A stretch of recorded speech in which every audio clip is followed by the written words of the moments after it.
So coming, so we'll discuss about the vocal cord palsy in short. Before going into vocal cord palsy exactly, let us see the nerve supply of larynx. It has got motor as well as sensory.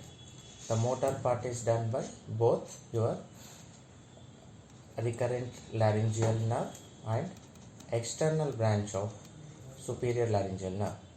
This supplies cricothyroid muscle and all other intrinsic muscles will be supplied by RLN, right? Coming to sensory supply, you have got internal branch of SLN as well as recurrent laryngeal nerve. Again, if you take the larynx, this is the level of the vocal cord, that means this is the glottis level. Above the level of glottis, the mucosal surface, inner lining of the mucosa is supplied by your internal branch of SLN. And below the glottis, level of glottis, the RLN supplies your internal mucosal lining. So what happens with this mucosal lining is responsible for your cough reflex. Whenever aspiration occurs, whenever a foreign body or food particle enters into the larynx airway, this mucosa gets senses it immediately and there will be a generation of cough reflex. So immediately with the help of this cough reflex, you will expel that out of the airway, such that down below you have your, after the larynx, trachea, bronchi, and you have your both lungs, isn't it? So into this the aspiration won't be happening. Okay, from here itself the foreign body will be expelled so that further aspiration won't occur. So this is about the nerve supply of your larynx. Now coming to the condition of vocal palsy. First we will go through unilateral SLN and RLN palsy. Okay, unilateral. Before going into these palsies, let us see the vocal cord positions. In the midline, if it is lying, median position. If it is lying 1.5 millimeters lateral to midline, that is paramedian position. And if it is lying 3.5 mm lateral, that is your cadaveric position. Okay, or it is also called as intermediate position. Okay, and if it is still lying laterally 7 mm, then it is abducted position, right? So these are the various positions of the vocal cord. Okay, keep this in mind. So now we will come to the unilateral SLN and RLN palsy. Just see clearly what is being asked. It is SLN palsy. You already know SLN is supplying the cricothyroid muscle, okay, and mucosa above the level of vocal cord, as well as RLN is supplying all other intrinsic muscles of the larynx. That means in larynx, all intrinsic muscles including your cricothyroid is being paralyzed. And coming to the, so all these muscles are paralyzed on one side, your vocal cord will lie in cadaveric position. That means in a cadaver, in a dead body, how your vocal cord lies without the action of any muscles. Okay, in a cadaver no muscles will be acting, right? So in that cadaveric position, your vocal cord will be lying on one side, whereas the other side will be normal. One side the vocal cord will be lying in cadaveric position, on the other side it will be moving, other side will be normal, it will be trying to move. During phonation, what happens normally, both vocal cords will come into the midline, approximate touch each other, and they will be producing the voice. If they are not touching to each other, voice cannot be produced normally, right? So what happens, this lies in cadaveric position, this will be moving. Okay, this opposite vocal cord will try to compensate, but it cannot compensate this much 3.5 mm of distance from the middle line, right? So a vocal cord cannot, normal vocal cord, other side normal vocal cord cannot compensate this much long 3.5 mm distance. So what happens, whenever the patient tries to speak, your other vocal cord will be vibrating, but this paralyzed vocal cord will lie paralyzed, and they will be, between this gap there will be air leak. Okay, so patient will be having a breathy voice here, right? And as you know, superior laryngeal nerve, if you take your larynx, we know the upper part above the level of the glottis, the upper part is supplied by your internal branch of SLN, right? The mucosal supply. Unilateral means one side it is paralyzed, but the other side is intact. So there are slight risk of aspiration. Okay, so there will be slight risk of aspiration will be there. The treatment for this will be medialization of the paralyzed vocal cord. Okay, so don't worry about the aspiration much here. Here you are concerned with the breathy voice. So what happens, this paralyzed vocal cord which is lying laterally is medialized. This is Ishika's type 1. Okay, Ishika's type 1 thyroplasty.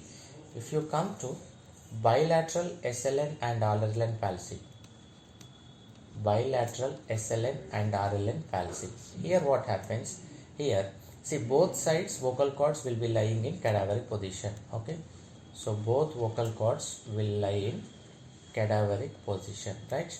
And both sides SLN is paralyzed. Okay, so if you take the larynx vocal cord level, this is the vocal cord level, glottis level.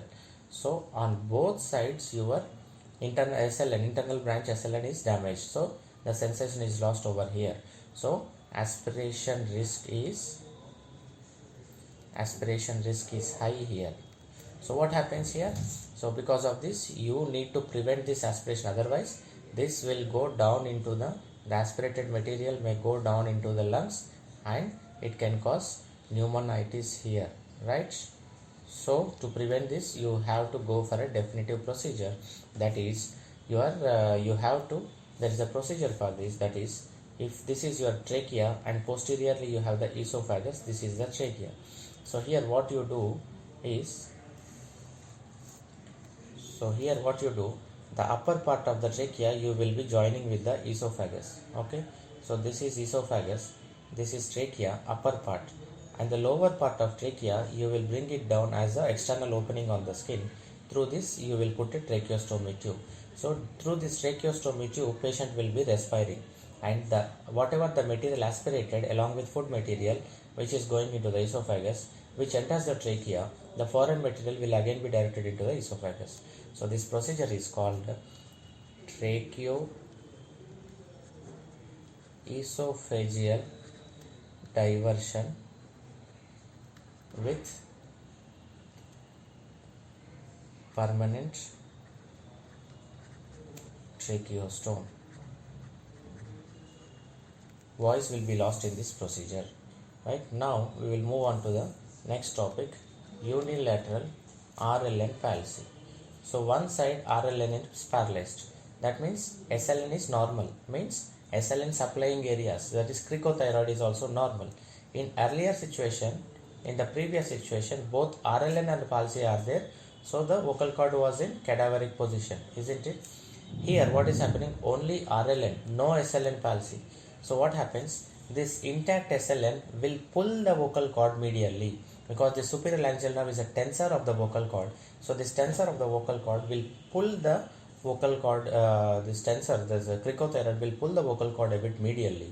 So now your vocal cord will be here, it will be lying in paramedian position. So you know this is median, this is paramedian, this is okay, just 1.5 mm away from the midline. So other vocal cord can compensate this small 1.5 mm gap of distance. In earlier condition it was 3.5 mm gap, cadaveric position it was. Okay, that much long distance the opposite normal vocal cord cannot compensate, but here it is almost lying near to the median. Okay, so this opposite vocal cord will be compensating and it will be touching, approximating to each other during phonation. So there will be no voice problems here, and also there will be no aspiration because SLN is intact, so the aspiration problem is also not there. So treatment will be only conservative. Okay, so now we will come to bilateral RLN palsy. Okay, here what happens, both vocal cords are in paramedian position, that means only 3 mm of glottis is there. So through this both are paralyzed and they are lying close to each other, only 3 mm, only 3 mm of airway is there, so there is airway obstruction, is there. So what happens, there will be stridor, patient presents with stridor, gasping for breath. It is an emergency condition, you have to go for, to maintain airway immediately you have to do emergency tracheostomy. Okay, so do emergency tracheostomy as of now.